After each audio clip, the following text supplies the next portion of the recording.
It began with space, June 1942. The South Russian steppe stretched out like a bronze ocean. The sky was so vast, it crushed the men beneath it. This was Case Blue.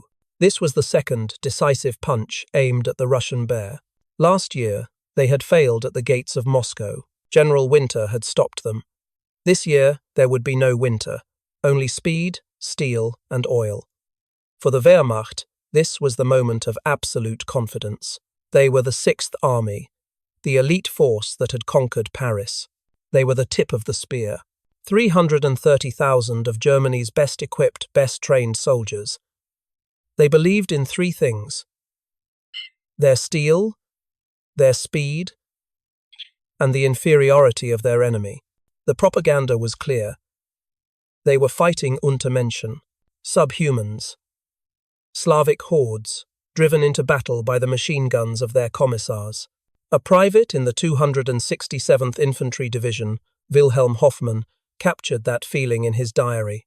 The 29th of July, 1942. We have been marching endlessly. There seems to be no end. The enemy is fleeing. They do not fight. They only run. It is like herding cattle. It is strange to think these creatures are also human. They had a target. At first, it was just a point on the map. An industrial city on a great river, the Volga. The river was Russia's artery. It carried the oil from the Caucasus north. Cut it, and Stalin's war machine would run dry. That was the plan. A sound military plan. But then, the city's name changed everything. Stalingrad, the city of Stalin. For Hitler, it was no longer a strategic objective. It was a symbol. To capture the city bearing his enemy's name would be the psychological death blow. For Stalin, it was the same. To hold the city bearing his name was a sacred command. The battle was set, not by generals, but by the egos of two dictators. It was no longer about oil. It was about the name. The commander of the Sixth Army was a man named Friedrich Paulus. Paulus was not a sun-weathered panzer general. He was tall, elegant, meticulous. A man of maps and sharpened pencils. He was a brilliant staff officer who had drawn up the plans for the invasion of Poland. But he was an anxious man. He hated the dirt, the improvisation of the front. He believed in orders. He believed in the plan. And the plan was, reach the Volga, take the city, and dig in for winter. Paulus commanded 330,000 men, but he was commanded by one, Adolf Hitler. Paulus's confidence did not come from within. It came from approval. He would follow his orders. To the letter. August 23rd, 1942. Paulus was on the outskirts. He could smell it. Coal dust, industry, and the river. Then the sky roared. It was Luftflotte 4 Air Fleet 4, under General von Richthofen. For an entire day, the Luftwaffe conducted a terror bombing. More than 1,000 aircraft. They dropped incendiaries, high explosives. They did not aim for the factories. They aimed for the residential districts. They wanted to break the city's will. The entire city seemed to lift off in a single column of black smoke and orange fire, flames thousands of feet high. At night, the eastern sky glowed red. The Luftwaffe reported, city destroyed. They had killed 40,000 civilians in 24 hours. Everyone believed the fight was over. How could anyone survive that inferno? The next day, Paulus's divisions moved in. Confidence was at its peak. They would mop up the rubble and be done. They advanced through the flattened suburbs. Silence, just the crunch of brick under their boots. The smell of ash and cooked meat. They passed a bombed-out furniture factory. They were in the middle of an open square, surrounded by 3-story piles of brick. The first shot was not a volley. It was a single sharp crack. A German soldier fell. Sniper! Everyone dove for cover. A second crack. Another man down. They were pinned. By one Russian soldier, in a destroyed city. It took them an hour, an anti-tank gun, and 3 more men to kill the sniper, who was hidden in a chimney. That was the first lesson. The Luftwaffe had not destroyed the city. They had turned it into a fortress. Every bombed-out building was not a grave. It was a machine gun nest. Every pile of rubble was not debris. It was a sniper's lair. The streets were no longer streets. They were pre-sighted killing fields. And the Russian soldiers, place they weren't running. They weren't surrendering. They were waiting. Wilhelm Hoffmann's diary changed completely. The 13th of September, 1942. Today we start the assault on the city. We have been fighting all day and have only taken 2 blocks. The Russians are not men. They are made of iron. They do not get tired, and they are not afraid of fire. September 16. Our storm battalions are fighting in warehouses and cellars. Our own artillery is firing on us. This is not war, it is hell. We are losing too many men. On September 12th, Stalin made a decision that defined the battle. He appointed a new commander for the dying 62nd Army, the city's defenders. His name was Vasily Ivanovich Chuikov. Chuikov was not an aristocratic strategist. He was a peasant's son, hard, ruthless, and suffering from eczema. When he crossed the Volga to his headquarters, the city was in flames. His staff officers told him the situation was hopeless, that they only held a few miles. Chuikov said only one thing: "We will hold the city, or we will die here." His headquarters was in a dugout on the Volga bank, a few hundred meters from the fighting. When the German artillery fired, the ground shook beneath his feet. He wanted to feel what his men felt. Chuikov immediately understood the problem. His greatest enemy was not the German infantry. It was the Luftwaffe. The Stukas were flying freely, bombing anything that moved. And Chuikov devised the doctrine that saved Stalingrad. It was brutally simple. Hug the enemy. He ordered his men to stay close to the Germans. Not 300 meters, not 100 meters, 30 meters. Close enough to throw a grenade. Close enough to hear them talk. Why? Because if the Russians were on top of the Germans, the Luftwaffe could not bomb without killing their own men. German artillery could not fire without hitting their comrades. Chuikov had neutralized Polis's strongest weapon. He had pulled the mighty Sixth Army into a back-alley brawl, and in a brawl, the more ruthless man wins. The War of the Steppe was over. Rattenkrieg, the War of the Rats, had begun. September 1942.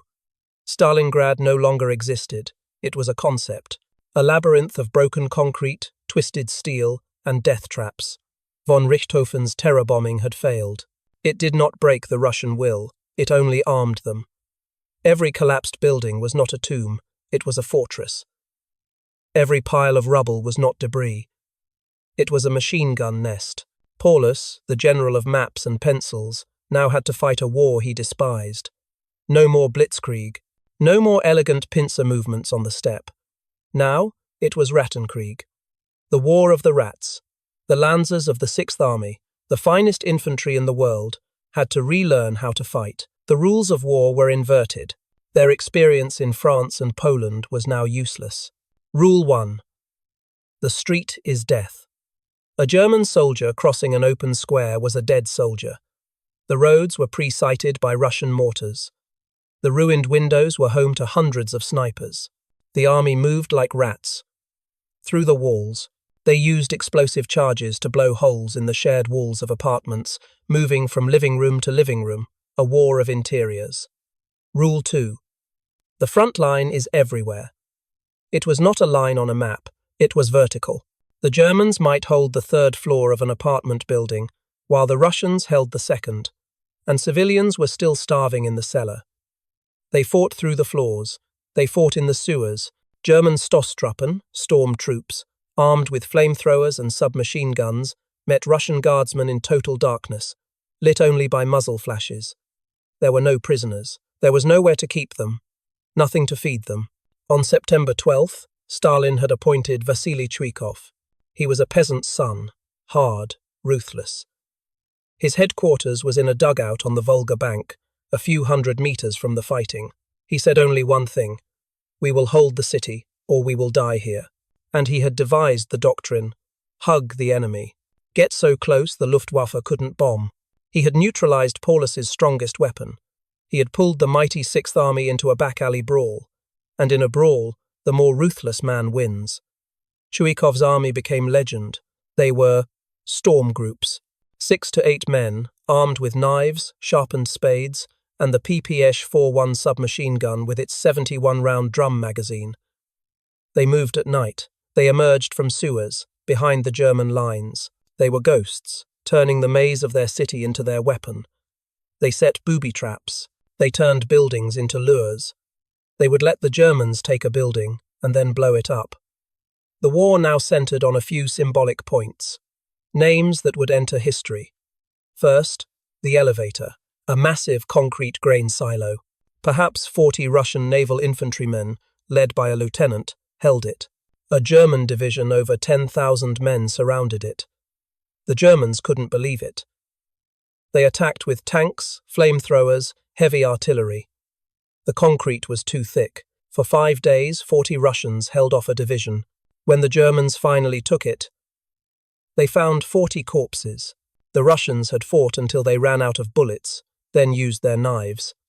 And then there was Mamayev Kurgan, Hill 102, a high mound of earth overlooking the entire city and the Volga crossings. Whoever held the hill held Stalingrad.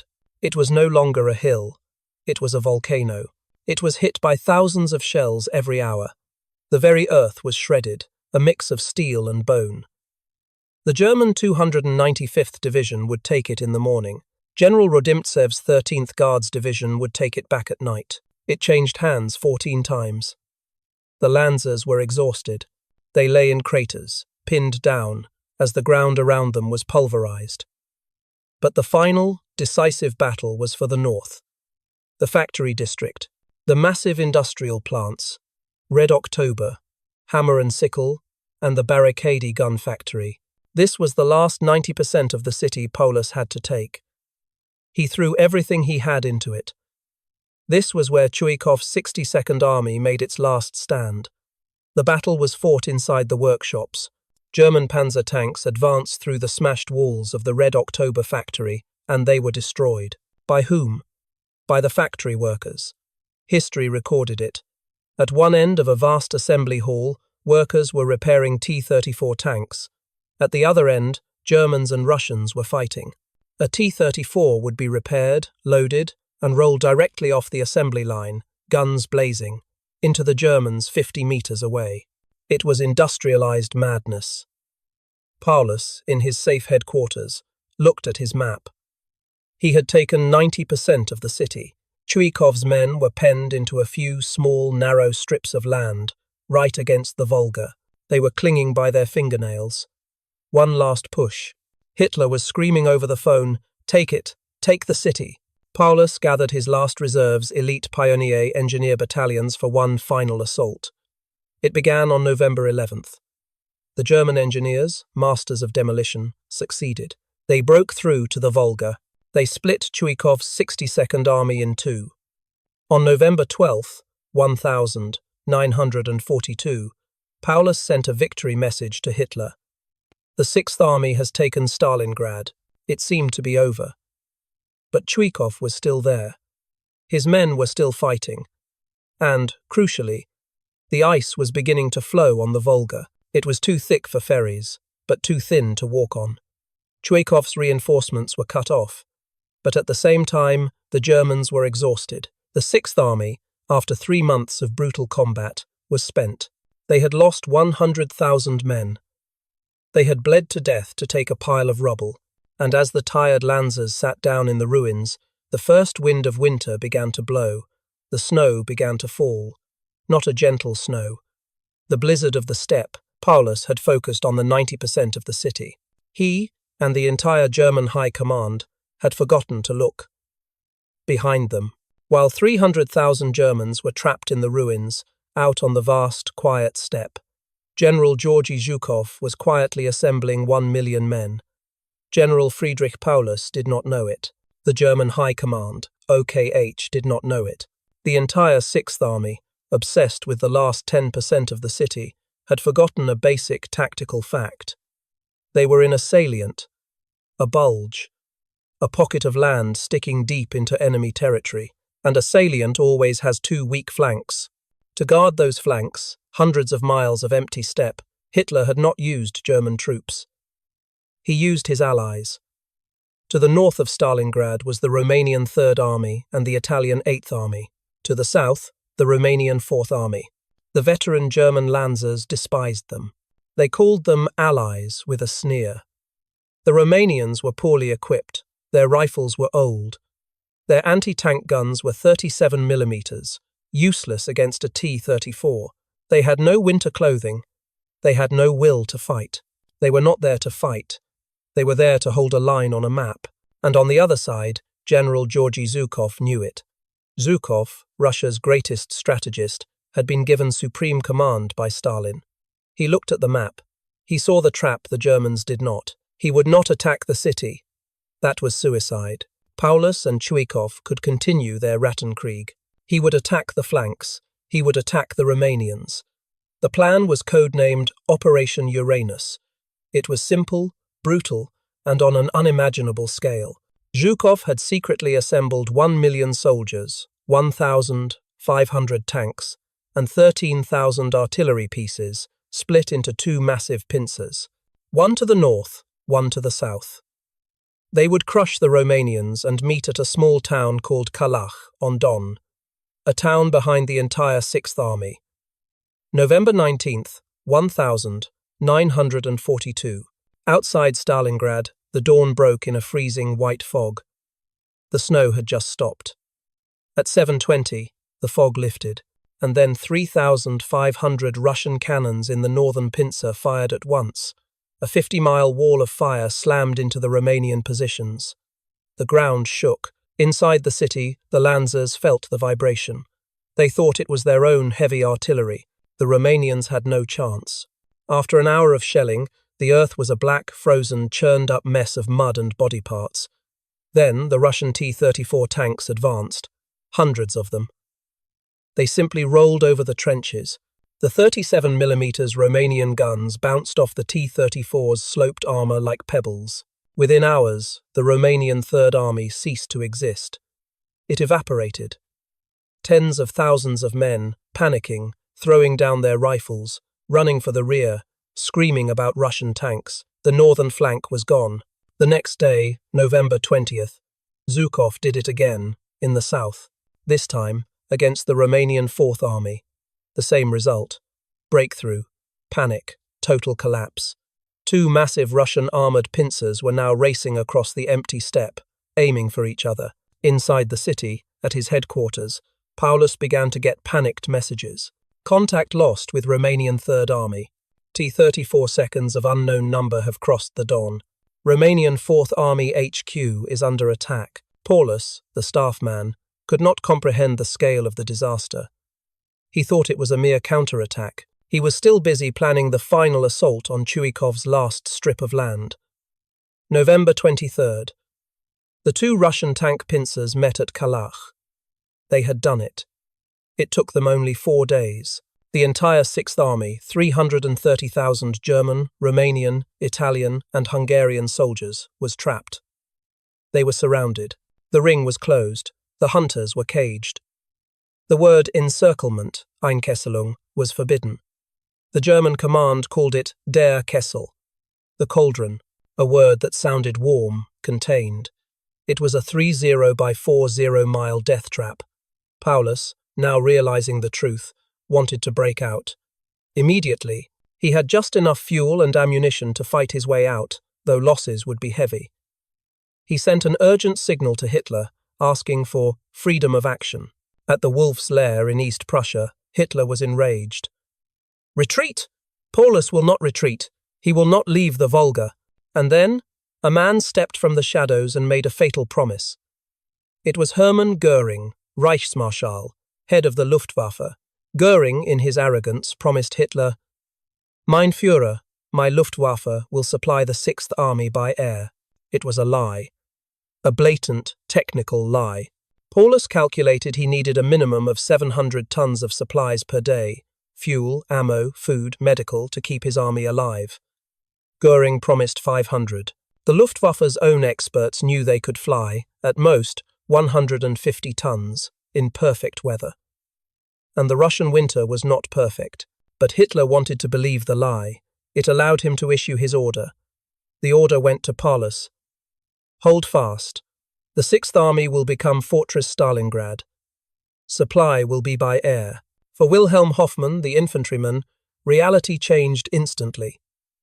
The street fighting stopped. The Russians didn't need to attack the factories anymore. They just had to hold the ring. And wait. Wait for Russia's two greatest generals, General Hunger and General Winter. The first to arrive was Hunger. Rations were cut. The daily bread ration was cut to 200 grams. Then 100 grams. A thin slice of bread, made from flour mixed with sawdust and sunflower husks. They began to eat the horses. As the last horses were slaughtered, their screams echoed in the cold. When the horses were gone, they hunted dogs, then cats, then rats. The elite lancer now spent his day digging in rubble, not for Russians, but for a frozen rat. The hunger. It was a constant, dull, gnawing pain. It erased everything else. Loyalty, discipline, comradeship. Then the cold arrived. December. This was not the cold of November. This was the steppe cold. -20, -30 degrees Celsius. A dry, life-sucking cold. They had no winter clothes. They were still in depots in Poland. The soldiers wore their tattered summer uniforms. They stuffed newspaper, cement bags, anything, inside their coats for warmth. They wrapped rags around their worn-out boots. But the cold got in. The fingers, the toes, the nose. First, they were numb. Then they turned a waxy white. Then, black. Gangrene. The field hospitals filled with frostbite cases. There were no medicines, no painkillers. The surgeons were sawing off gangrenous limbs with metal saws, without anesthetic. The screaming never stopped. The lancer was now a walking skeleton, wrapped in rags, kept warm only by his lice. The lice were everywhere. They brought typhus. Soldiers began to rave, delirious with fever, and then die. They died of starvation. They died of cold. They died of disease. They died in their filthy dugouts. The only salvation was the last flight out. A Ju-52 transport plane, landing at Pitomnik airfield, the Kessel's main airport. It brought in a few cases of ammunition. It would fly out, with the heavily wounded. A ticket out of hell.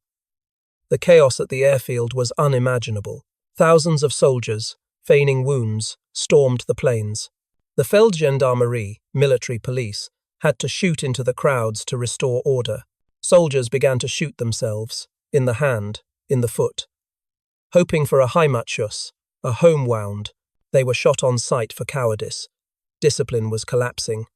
Christmas 1942. Outside the Kessel, General Erich von Manstein, Germany's best strategist, had assembled a relief force, Operation Winter Storm. A powerful panzer force was attacking from the southwest, trying to break the Russian ring. Inside the Kessel, the starving men listened to the guns. They could hear Manstein's artillery. They were only 30 miles away, a day's march. Manstein sent a desperate radio signal to Paulus. Execute Operation Thunderclap. Break out immediately. We cannot hold the corridor. Paulus had to choose. Obey Hitler, hold fast, or obey Manstein, break out. He hesitated. He was a man of the book. He radioed Hitler, asking for permission. The reply, forbidden. Hold fast. Paulus obeyed. He did not give the order to break out. The sound of Manstein's guns grew fainter. Then, silent. The last chance was gone. Hope was dead. In the diary of an unknown German soldier, found after the battle, an entry for Christmas 1942. We have found a small pine tree and lit candles made of margarine. We sang Silent Night. Outside, the Russians are using loudspeakers. They are playing German classical music. And then a voice. German soldiers. Every 7 seconds, a German soldier dies in Stalingrad. Your Sixth Army is doomed. Merry Christmas. Then, just the tick-tock of a clock. Tick, tock, tick, tock. The clock was counting. Every 7 seconds. Hope was dead. It had died with the fading sound of Manstein's guns. Inside the Kessel in January 1943, there was no longer an army. It was a collection of 250,000 waiting ghosts. The cold was now absolute. -30°C. The fuel was gone. The last panzers, immobile, were frozen lumps of steel. Food was non-existent. The 100 grams ration of sawdust bread was gone. The Lancers were dying in the thousands every day. They died of starvation. They died of cold. They died of typhus. They no longer had the strength to dig graves. They simply lay down in the snow and never got up. Discipline, the pride of the Prussian military, had disintegrated. Soldiers, mad with hunger, stormed the last supply depots, shooting their own officers for a sack of rotting potatoes. They began to eat their own dead. Wilhelm Hoffmann's diary became the scrawl of a man losing his mind. The 4th of January 1943. No bread for 5 days. We have eaten the last horse. I have seen. God. I cannot write it. Maya tried to eat the flesh from a frozen Russian. We are no longer men. January 10. The artillery. It never stops. They are killing us like rats in a cage. The Russians knew. On January 8th, General Rokossovsky, commander of the Ring, sent an ultimatum to Paulus. It was dropped from a plane. To the commander of the German 6th Army, General Paulus. We guarantee your lives, food, and medical care to all who surrender. If you refuse, you will be annihilated. Paulus, in his headquarters, radioed Hitler. The answer from the wolf's lair was immediate and unmistakable. Surrender is forbidden. The 6th Army will hold its position to the last man and the last bullet. Paulus, the loyal staff officer, obeyed. He refused the ultimatum. Rokossovsky kept his word. January 10th, 1943. He unleashed Operation Ring. This was not a battle. It was an execution. 7,000 Russian cannons, wheel to wheel, opened fire at once. A storm of fire ripped across the freezing, starving Kessel. The earth was torn apart. Then, the Russian T-34 tanks advanced. They were no longer cautious. They advanced slowly, methodically, followed by infantry. They no longer feared German anti-tank guns. The Lancers were too weak to man them. They had no ammunition. They were too broken to fight. Many German soldiers simply stood up from their holes, hands raised, and surrendered in droves. Others, still fanatical, fought. They were run over by the tanks. Within days, the Kessel was cut in two. The southern pocket, where Paulus had his headquarters, and the northern pocket, centered on the ruined factories. The last airfield, Pitomnik, was captured. Then Gumrak. The air bridge was over. Now, nothing got in, and more importantly, nothing got out. The wounded were now simply left in ice cellars to moan until they died. The last radio messages from the Kessel no longer spoke of victory. They were desperate pleas.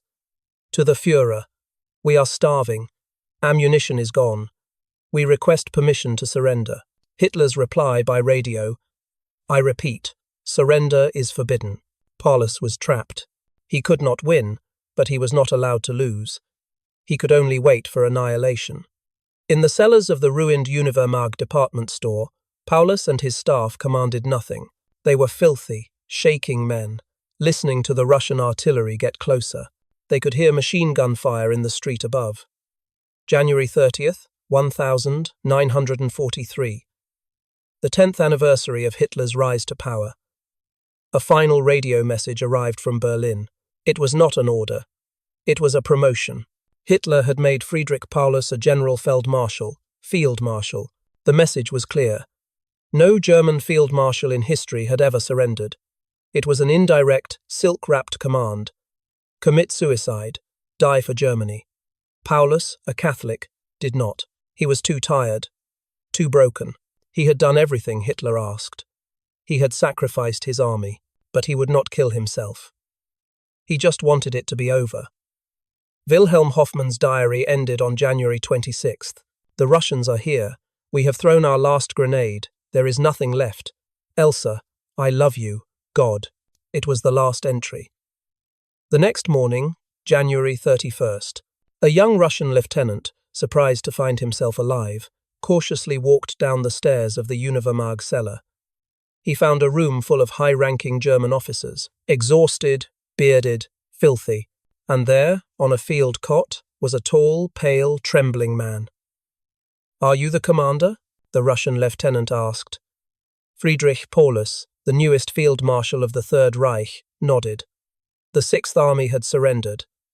The fighting continued in the northern pocket for 2 more days. The soldiers there, unaware Paulus had surrendered, fought on hopelessly, but on February 2nd, 1943, the last shot was fired. The Battle of Stalingrad was over, the silence. On February 2nd, 1943, the last shot was fired. A strange, heavy silence fell over the dead city. It was the silence of 1 million lost Russian lives. It was the silence of 150,000 dead Germans in the Kessel.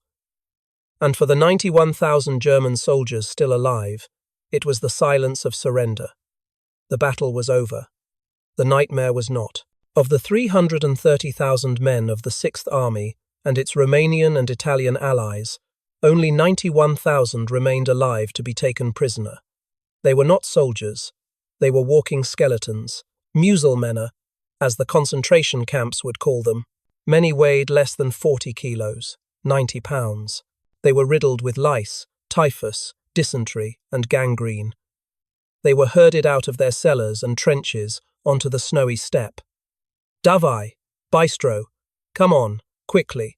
The Russian guards, hardened by what the Germans had done to their city, showed no mercy.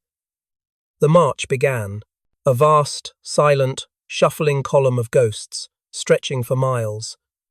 Out of the city they had destroyed, and east, towards the prison camps of Siberia. The Russians were not prepared for 91,000 prisoners. They had no food for them, no shelter. The cold was still -20 Celsius, and the men began to drop. A soldier would stumble, fall into the snowdrift at the side of the road. He would not have the strength to get up. The column would shuffle past him. No one looked. No one had the strength to help. They just put one frozen boot in front of the other. Tick, tock. They saw a man sit down, just for a second. He froze to the spot. They saw another, mad with hunger, tearing raw flesh from a dead horse. A Russian guard shot him. They marched for weeks. Every day, the column grew shorter. The dead, frozen, starved, or shot, were simply left by the side of the road. They were interned in makeshift camps, open-air barbed wire pens. Typhus swept through them like fire. They died in the thousands.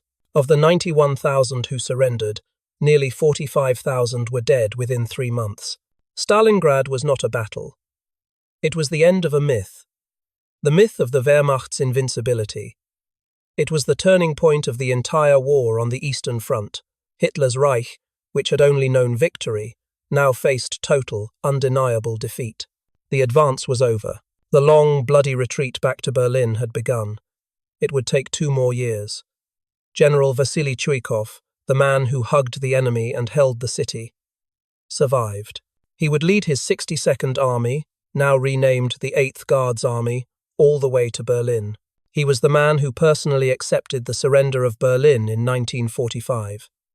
He is buried on the top of Mamayev Kurgan, the hill he fought for, the only marshal of the Soviet Union to be buried outside of Moscow. General Friedrich Paulus, the field marshal who surrendered, also survived. He became a propaganda tool for the Soviets, speaking out against Hitler on the radio. He was seen as a traitor by his peers. After the war, he settled in East Germany, dying quietly in 1957. He was never a warrior. He was a staff officer who obeyed orders until it was too late. And of the 91,000 men who marched out of Stalingrad, only 5,000 ever saw Germany again. They were released in 1955, 10 years after the war ended. Ghosts returning. They had left as young, arrogant supermen. They returned as old, broken, haunted men. They didn't just lose a battle. They lost their world. They lost their faith. They lost themselves in the ice, in a city that bore their enemy's name.